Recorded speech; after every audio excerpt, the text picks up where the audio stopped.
Olá pessoal, tudo bem? Estou voltando aqui a fazer vídeos para vocês e hoje eu queria trazer um tema aqui que eu acho que está bastante repetitivo nos últimos dias, nos últimos meses, talvez no último ano, 2023, acho que tomou uma força bem grande, que são as inteligências artificiais. E cada vez mais a gente se vê diante desses temas, mas muitas vezes a gente não consegue entender como que isso pode beneficiar o nosso trabalho ou não.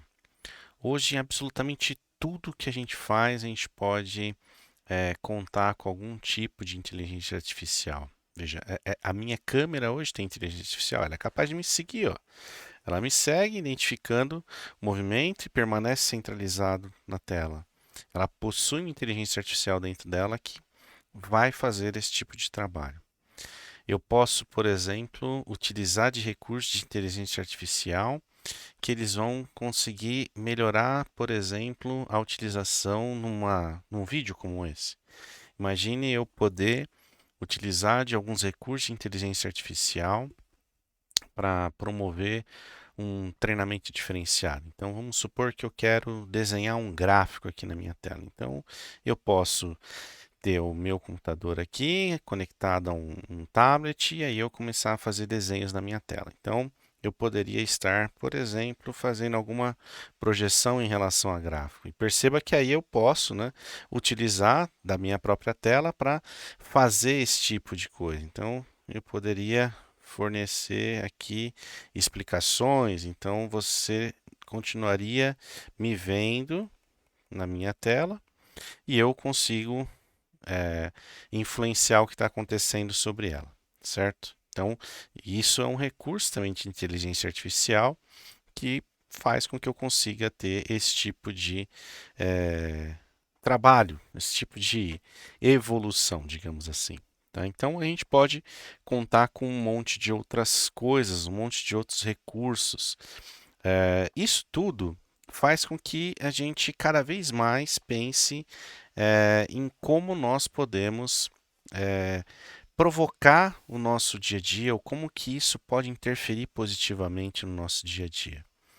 Então hoje eu vou propor aqui um exercício rápido da gente trabalhar um pouquinho o chat GPT em relação a atividades simples do nosso dia a dia e eu vou focar hoje muito no trabalho dos POs, tá? Então, como que eu posso utilizar a inteligência artificial para incrementar o meu trabalho? Então, vou pegar a versão gratuita mesmo do ChatGPT, tá? Então aqui nós vamos brincar um pouquinho com o ChatGPT em relação ao trabalho de um PO, tá? Então você aí que é PO, como que você pode utilizar, né, o ChatGPT para te auxiliar? Então, vamos fazer alguns testes aqui com ele, né? Então, falarei assim, ó, é, como criar uma história de usuário?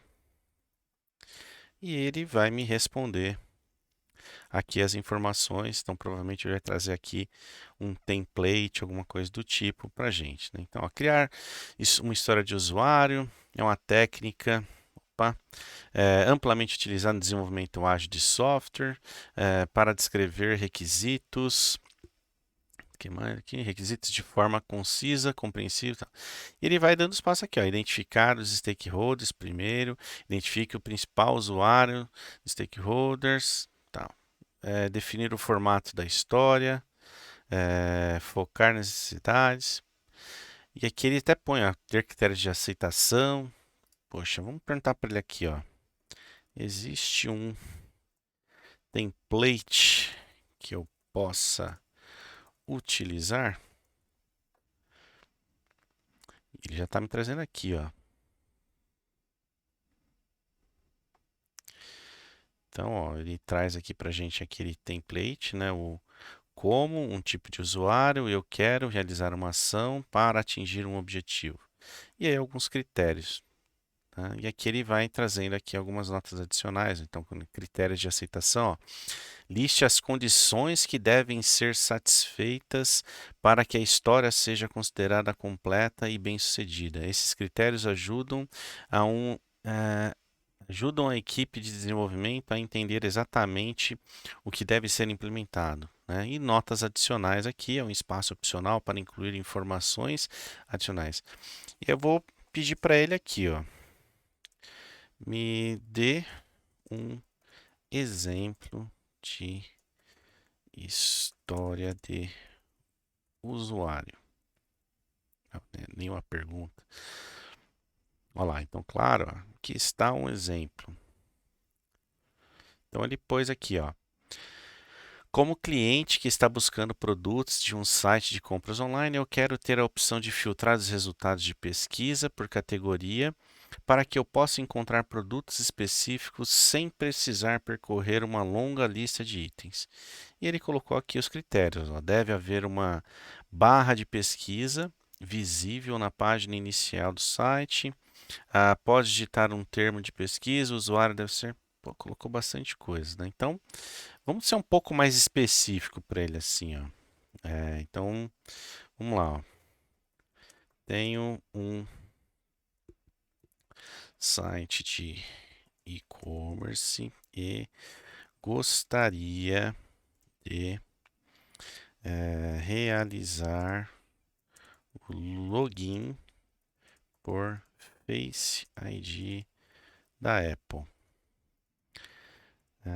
Escreva uma história de usuário para esta feature.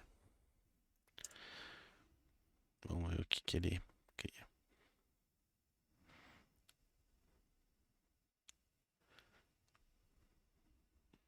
Olha lá. Então vamos lá. Ó. Como um usuário do site de e-commerce, eu quero ser capaz de fazer login através do Face ID da Apple para uma experiência de login mais rápida e segura. Descrição: como um cliente que utiliza o site de e-commerce, eu desejo ter a opção de fazer login do usuário Face ID da Apple em dispositivos compatíveis. Aí ele vem aqui, ó. Critérios de aceitação. O site deve detectar automaticamente a presença do Face ID em dispositivos Apple compatíveis. Deve ser exibida a opção de login via Face ID da Apple na tela de login do site. O usuário deve poder optar por usar o Face ID ou digitar suas credenciais de login tradicionais. Se o usuário optar pelo login via Face ID, o site deve solicitar permissão de acesso para acessar o recurso biométrico do dispositivo. O site deve verificar com segurança a autenticidade da identidade facial do usuário por meio do Face ID. Caso o login via Face ID seja bem-sucedido, o usuário tenha uma conta existente, ele deve ser redirecionado para a página inicial logada em sua conta. Olha como ele é bastante completo, né? Então agora eu vou fazer uma outra provocação para ele. Então, como PO aqui, eu vou pegar uma história minha e eu vou falar para ele: ó, analise essa história e crie critérios de aceitação para mim, tá? Então, ó, analise esta, opa, história de usuário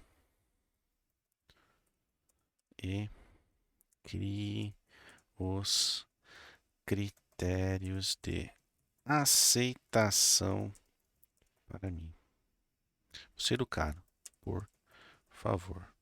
E agora eu vou criar aqui uma história de usuário, tá? Então, vamos pegar aqui um contexto qualquer aqui, tá? Então, vou tentar ser bastante específico aqui, ó. Então, vou colocar aqui, ó, descrição, tá? E aí eu vou pôr assim para ele, ó. Eu, como cliente da Clínica do Vanner, então, quero visualizar e acessar as funcionalidades que me possibilite fazer agendamentos. Ok? E aí eu vou colocar o motivo, né? Ó, para agilizar o agendamento dos serviços de saúde, ok? E aí eu vou até melhorar aqui, ó, como cliente do app da Clínica do Vanner, tá? E agora eu vou colocar aqui um contexto para ele, né? Então, ó, vou contextualizar o que eu estou falando aqui, ó. Então, ó, o perfil de cliente servirá como um hub central das informações de saúde do cliente. Tá? Nessa primeira etapa de desenvolvimento, o cliente poderá agendar barra cancelar barra editar serviços de saúde com mais, opa, com mais agilidade e ver quais agendamentos foram marcados. Então, estou sendo bastante específico, ó. Então, vamos fazer essa história aqui, tá? Então, ó, eu coloquei aqui a descrição da história e pedi para ele, analise essa história de usuário e crie critério de aceitação para mim. Vamos ver como que ele consegue trabalhar e como que ele vai interpretar isso aqui para gente. Então, Maria. Vamos lá. Ele tem um por padrão assim, tá? Toda vez que ele vai numerando, ele chega no máximo em 10 itens, tá? Eu não sei se na versão paga ele melhora, mas aqui estudando a versão gratuita. Mas olha que legal, ó. Então, ó, os critérios de aceite, tá? Então, a página inicial do app deve apresentar um botão ou ícone de agendamentos visível e facilmente acessível. Ao clicar no botão Agendamentos, o cliente deve ser redirecionado para a página de visualização dos agendamentos. Na página de agendamentos, o cliente deve poder visualizar de forma clara e organizada os agendamentos futuros, incluindo data, hora e tipo de serviço agendado. Os agendamentos passados devem ser apresentados em uma seção separada, permitindo ao cliente revisar seus agendamentos anteriores. Cada agendamento na lista deve exibir a opção editar ou cancelar, permitindo que o cliente faça alterações ou cancele agendamento caso necessário. Ao selecionar a opção editar, o cliente deve ser redirecionado para a página de edição do agendamento, onde ele pode modificar a data, hora ou tipo de serviço agendado. O cliente deve receber uma confirmação visual e uma notificação por e-mail ou push no app após realizar um novo agendamento, editar ou cancelar agendamentos existentes. A interface do app deve ser amigável e responsiva em diferentes dispositivos, como smartphones e tablets. Caso o cliente não tenha agendamentos futuros, uma mensagem informativa deve ser exibida na página de agendamentos indicando que não há agendamentos marcados. Os agendamentos devem ser sincronizados em tempo real com o sistema da clínica, garantindo que os dados sejam sempre atualizados. Aí ele colocou ainda notas adicionais. Ó. A funcionalidade de agendamento deve ser claramente destacada nas telas do app para que o cliente a encontre facilmente. É essencial garantir que o cliente possa agendar serviços de saúde com agilidade e sem dificuldades. O design da página de agendamentos deve ser intuitivo. Então, ele olha a quantidade de coisa que ele é capaz de fazer aí para gente. Então, nesse contexto, a gente pode entender o seguinte, o ChatGPT ele vem, né, é uma das ferramentas de inteligência artificial que ele pode corroborar aí com o nosso trabalho. Então a ideia não é que ele substitua o seu trabalho, e sim que ele aprimore o seu trabalho, então que você seja capaz de incrementar o seu trabalho. Então aí deixa nos comentários aí se você acha que isso é algo factível ou não para você, se você concorda, não concorda. Então ele criou aí 10 critérios de aceitação, por exemplo, que ele poderia auxiliar no trabalho de um PO. E a ideia aqui é que, de fato, você não faça Ctrl+C, Ctrl+V, mas que você veja aquilo que é interessante ou não. Beleza? Valeu, pessoal.